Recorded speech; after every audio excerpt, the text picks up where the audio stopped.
Today we are talking to you as two women who have achieved some of our dreams now and some of the lessons that we've learned along the way.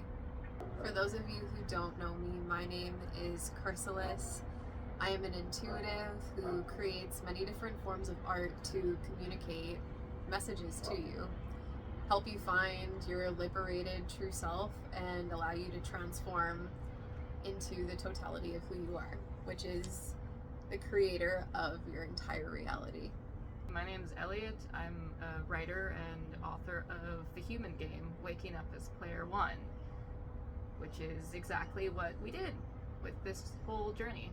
I have always known I've wanted to be a writer and a published author since I was a very young kid.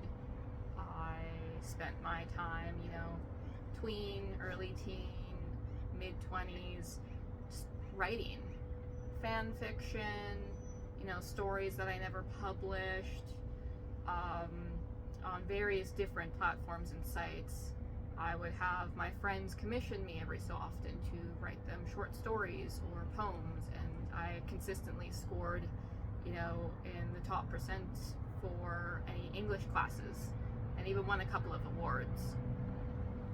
And my goal has always been to be a published author, and I can officially say that I've done that now. Whoop whoop! Whoopity whoop whoop whoop! And yeah, I've definitely learned some lessons. Ever since I was a little girl, I envisioned myself performing music in front of big crowds, singing, dancing, and just having the time of my life, honestly. So a big dream of mine that I have recently made come true is I put out my first single, and I even gave myself the gift of committing so hard that I did like a month-long coaching program when I first committed to pursuing music. And just over the past couple of months of starting this journey of really being committed to having this dream of being some form of musician come to fruition, I too have learned quite a lot. Just put out what you have, even if it's not perfect. Being so real, I could have achieved my dream over a decade ago if I had just had the balls to put out something that I didn't perceive to be absolutely perfect.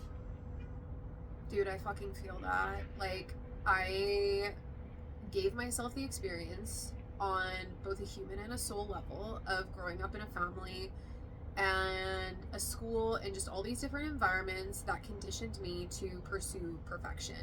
And I fed so much energy into that, and I pursued the fuck out of perfection for most of my life until I really gave it up when I was 28, almost a year ago.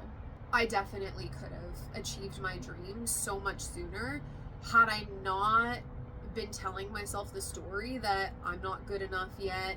There's all these things I need to do. It needs to sound like a professional recording artist. I just had all of these very unrealistic expectations for myself, and I expected myself to be the version of me that appeared like they had already done 20 to 30 years of work and mastery right off the get-go. And so I didn't pursue my dream until I was 29. Do I regret it now?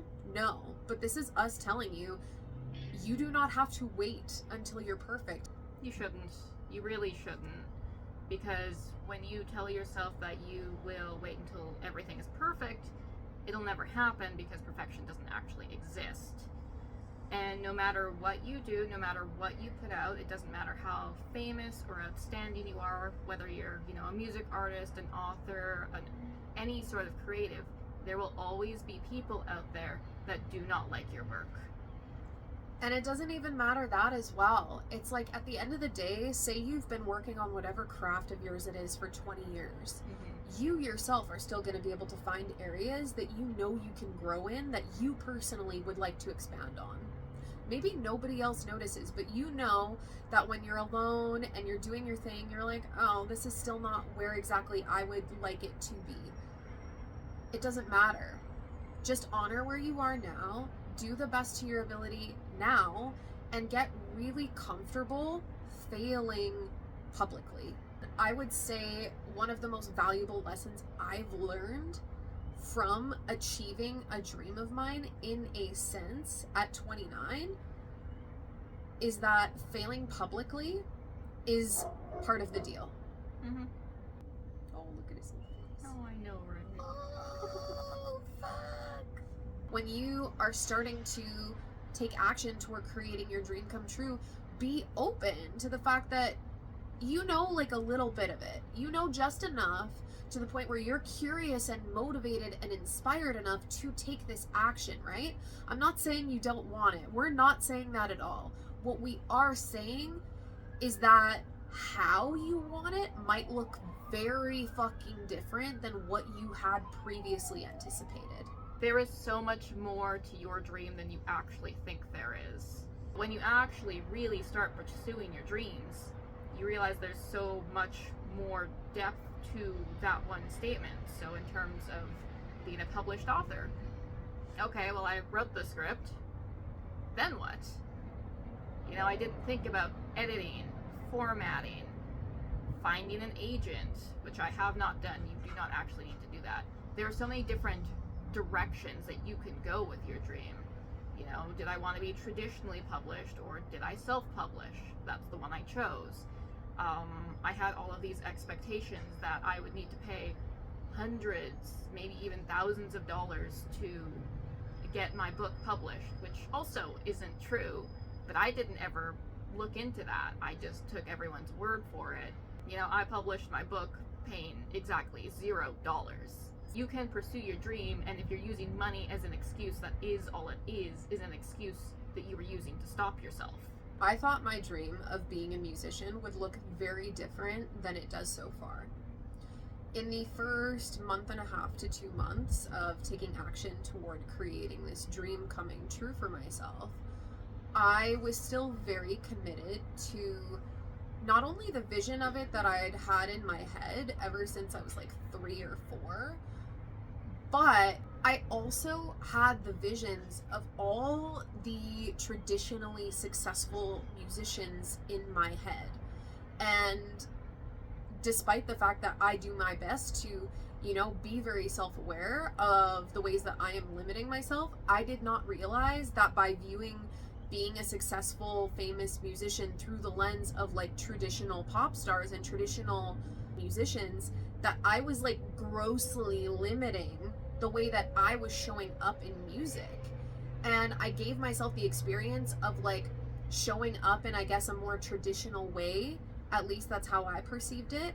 And naturally evolving into recognizing that, at least as of right now, that's not what my dream of being a musician actually looks like.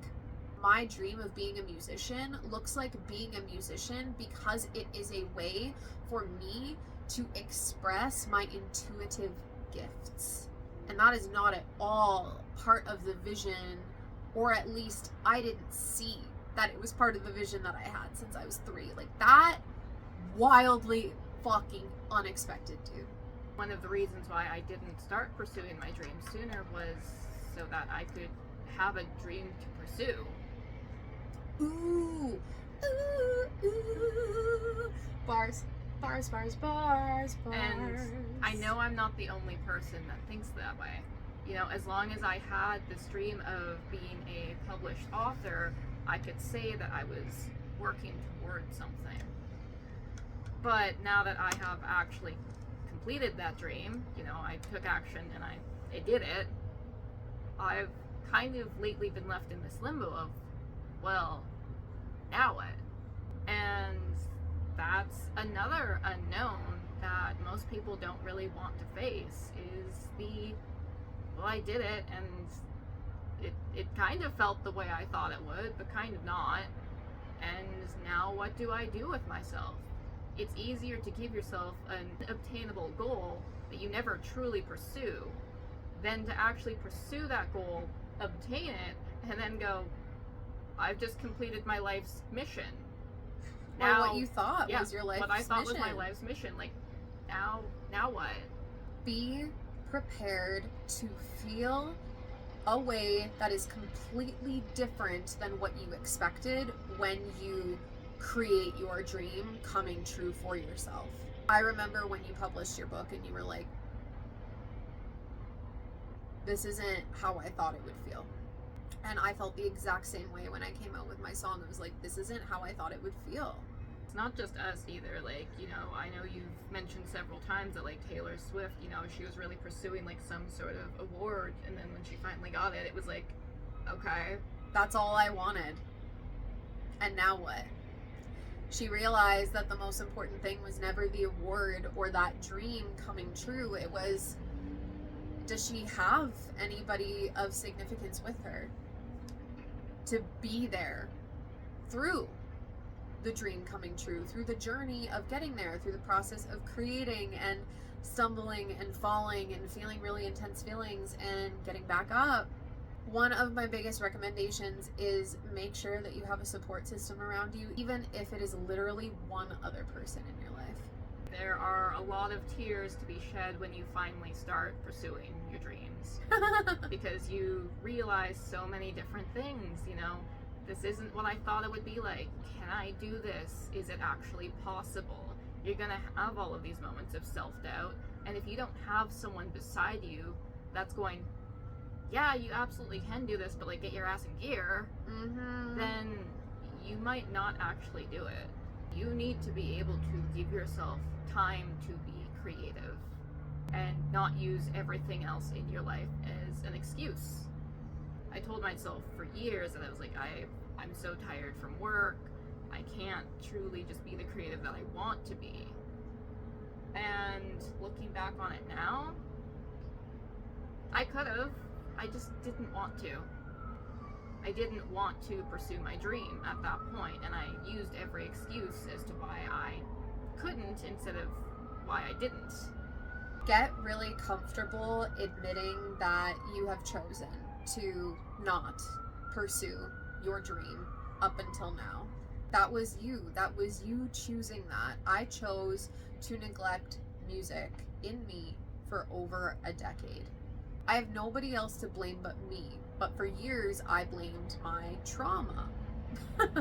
And, you know, mental illnesses I convinced myself that I had. And, you know, a chronic illness that I convinced myself I had. And so many other things. But the reality is, I was not willing or ready to feel the feelings of taking action towards my dreams. Taking action towards your dreams confronts you with almost, if not all, of your limiting beliefs, your self-doubt that you might not have heard even as loudly yet. You might think, oh yeah, I've reached the apex of that. I've seen it at its depths.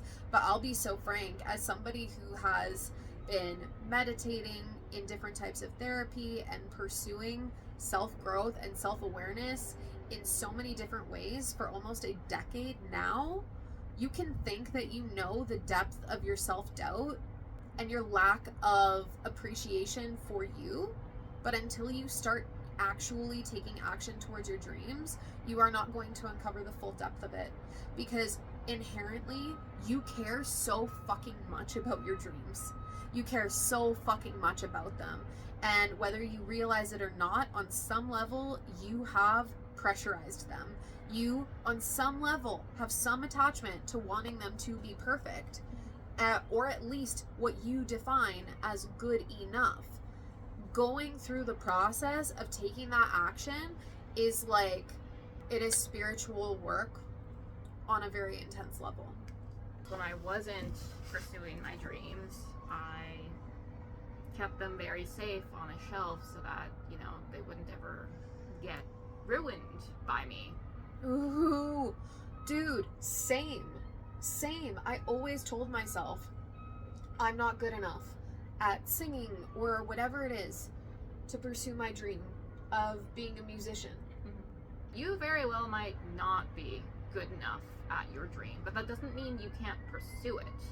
Even if that doesn't turn into, you know, your be-all, end-all career and the way that you become a millionaire. You know, you look at the contestants on, like, American Idol, and some of them sound not super great, but they still went for it because that was their dream, to be singing on stage. And I still truly believe that anyone can achieve anything as long as they put in the work for it. Being an author means being a people person. I labeled myself as an introvert for most of my life, and someone who had social anxiety, who didn't enjoy talking to people. But part of being an author, or part of being a creative, if you want to make a living being a creative, is being able to market yourself and your product.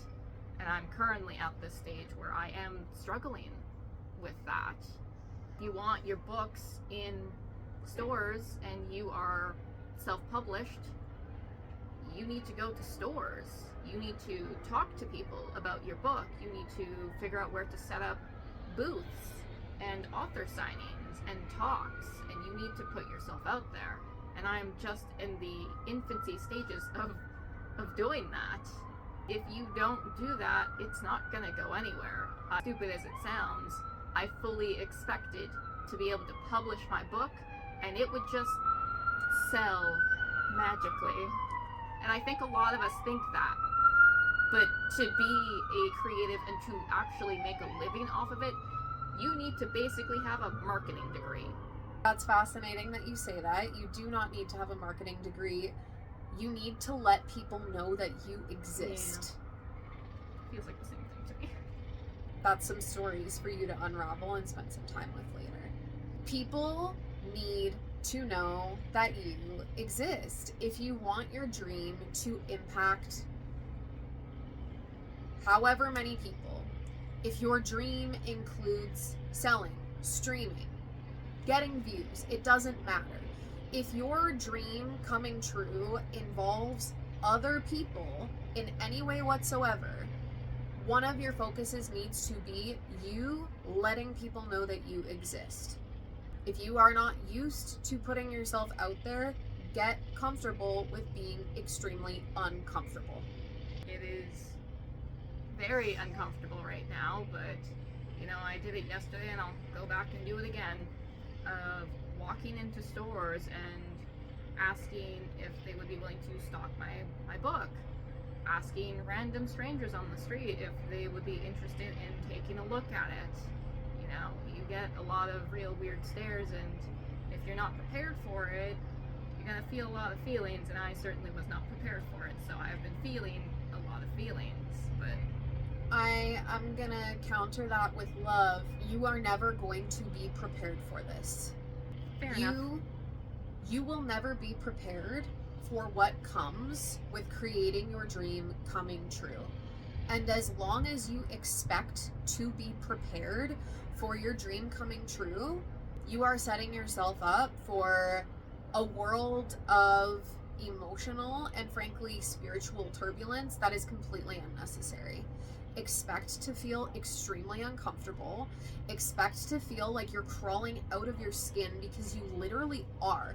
You are shedding an old identity of the person, the version of you that never used to chase your dreams, never used to put yourself out there or take risks or do something different. You are literally becoming a different version of yourself. You're going from an NPC or a quiet, kind of just average person to somebody who acts as and embodies the main character of their simulation, who puts themselves out there and takes risks and does the daring thing and isn't afraid to look different. And if you are afraid, you don't succumb to that feeling from a place of victimhood. You feel those feelings and you use that energy in your body to keep going, because you know the alternative is just not. The alternative is going back to probably a mediocre job and a mediocre life that you don't entirely enjoy, and watching your dreams disappear because you were too afraid to pursue them.